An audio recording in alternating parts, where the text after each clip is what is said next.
দর্শক সহকর্মী শাহানুর সরকার আমাদেরকে জানাবেন আজকের আবহাওয়ার খবর। শাহানুর, আজকে সারাদিনের আবহাওয়া কেমন যাবে আমাদেরকে জানাবেন। ধন্যবাদ আফিফা আপনাকে। দর্শক, এই মুহূর্তে আজকের আবহাওয়ার সর্বশেষ খবর জানাবো আপনাদেরকে। আজ 2রা আগস্ট 2026। আগামী 24 ঘন্টায় রংপুর, রাজশাহী, ময়মনসিংহ এবং সিলেট বিভাগের অনেক জায়গায় এবং ঢাকা, খুলনা, বরিশাল ও চট্টগ্রাম বিভাগের কিছু কিছু জায়গায় অস্থায়ীভাবে দমকা হাওয়া সহ বৃষ্টি এবং বিদ্যুৎ চমকানো সহ বজ্রবৃষ্টি হতে পারে।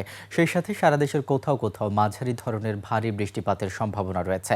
আগামী 24 ঘন্টায় সারা দেশে দিন ও রাতের তাপমাত্রা প্রায় অপরিবর্তিত থাকতে পারে বলে জানিয়েছে আবহাওয়া অধিদপ্তর। গত 24 ঘন্টায় দেশের সর্বোচ্চ তাপমাত্রা কিশোরগঞ্জে রেকর্ড করা হয়েছে 35.5 ডিগ্রি সেলসিয়াস এবং দেশের সর্বনিম্ন তাপমাত্রা রেকর্ড করা হয়েছিল কুষ্টিয়ায় 23.9 ডিগ্রি সেলসিয়াস।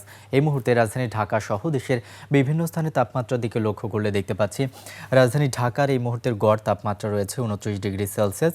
ময়মনসিংহেও একই তাপমাত্রা বিরাজ করছে 29 ডিগ্রি সেলসিয়াস। সিলেটের তাপমাত্রা দেখতে পাচ্ছি 28 ডিগ্রি সেলসিয়াস রয়েছে। রংপুরের এই মুহূর্তের গড় তাপমাত্রা দেখতে পাচ্ছি 27 ডিগ্রি সেলসিয়াস। বগুড়া এবং রাজশাহীতে একই তাপমাত্রা বিরাজ করছে 28 ডিগ্রি সেলসিয়াস। পাবনার তাপমাত্রা কিছুটা কম রয়েছে 27 ডিগ্রি সেলসিয়াস। যশোরের এই মুহূর্তের গড় তাপমাত্রা দেখতে পাচ্ছি 29 ডিগ্রি সেলসিয়াস। মাদারীপুরেও একই তাপমাত্রা বিরাজ করছে 29 ডিগ্রি সেলসিয়াস। বরগুনার তাপমাত্রা কিছুটা বেশি 30 ডিগ্রি সেলসিয়াস রয়েছে। চট্টগ্রামের তাপমাত্রা 28 ডিগ্রি এবং সবশেষ কক্সবাজারে এই মুহূর্তের গড় তাপমাত্রা দেখতে পাচ্ছি 27 ডিগ্রি সেলসিয়াস রয়েছে।